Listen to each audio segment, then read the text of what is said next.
Hey everyone, it's Sammy from Push Square, and I wanted to make one final Spider-Man video from my recent hands-on. So we've talked a lot about a lot of the features in the PlayStation 4 exclusive, including its combat, its first boss fight with the Kingpin, and I've given you some general overall impressions. And now I am going to conclude this series by answering the most important question of all, and that is, how does the all-important swinging gameplay feel? Now, I'm going to get into exactly that in this video. Please do remember to like the video and subscribe to the channel if you're so inclined. And with all that said, let's get into it. So really, my overall impressions of Spider-Man from what I've played so far is that it's not trying to reinvent the open world wheel at all. If you compare it to the recent Red Dead Redemption 2 trailer, for example, you can tell that Insomniac is not doing anything in the sandbox genre that you haven't really seen before, but what it's doing extremely well, and of course the traversal is a huge part of that.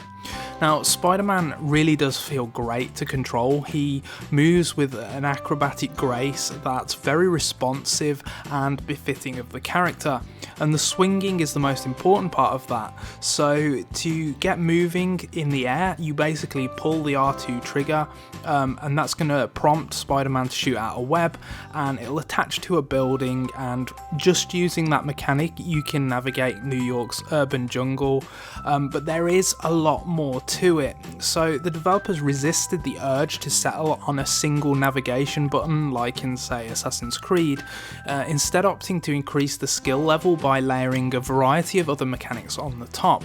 So firstly, you can actually jump out of swings, and doing so at the apex of your motion will add some extra momentum to your movement, and then you can also web zip to get a small boost of speed.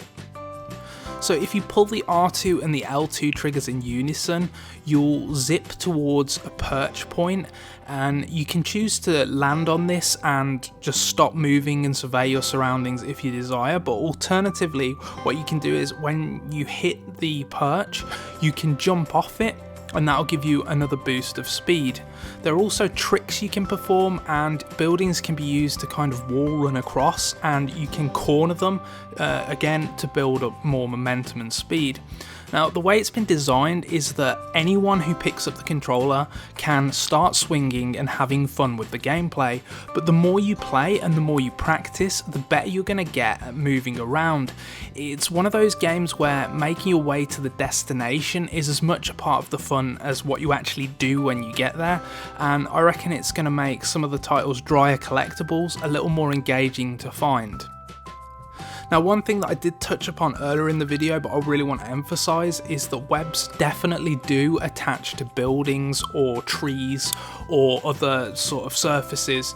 So if you're in an area where there are no tall buildings, then you can't simply swing from the sky. You can't fire a web at a cloud or anything like that. Instead, what you might have to do is kind of dive, which you can do again but with loads of speed if you hold L3, or you might have to zip towards an area where there are actually things that you can latch onto. And my takeaway from playing the game is that it's kind of, I said this in the interview and I don't know, it still sticks with me now, it's kind of balletic in a way. It feels like you're doing a dance with the controller. It's very rhythmic, and it doesn't take long for it to click in your mind and you to get into the rhythm of swinging around the city and moving about. So I think if you're into games like Gravity Rush, Infamous, Mirror's Edge, maybe even Sunset Overdrive, then I think you're really going to get a kick out of this game, because that traversal and navigation is a huge part of its appeal. And while the open world in itself isn't shaping up to be anything groundbreaking on its own, I mean, it's good, it's very good, but it's not Red Dead Redemption 2 style pushing and breaking boundaries forwards from what we've seen with that game. This feels more traditional open world gameplay setup, but it's the movement around the open world that's going to be the real highlight here, I think. So let me know what you think about the swinging gameplay in the comment section below. Are you looking forward to just simply getting about the city, or You know, do you have some concerns about the swinging? Do you think it doesn't quite measure up compared to Spider-Man 2, which of course is the previous sort of benchmark for Spider-Man swinging gameplay? I personally think it's better than Spider-Man 2 based on what I've played so far, but you're obviously entitled to your own opinions as well, so let me know in the comments section below. Remember to like the video and subscribe to the channel. With all that said, thank you so much for watching.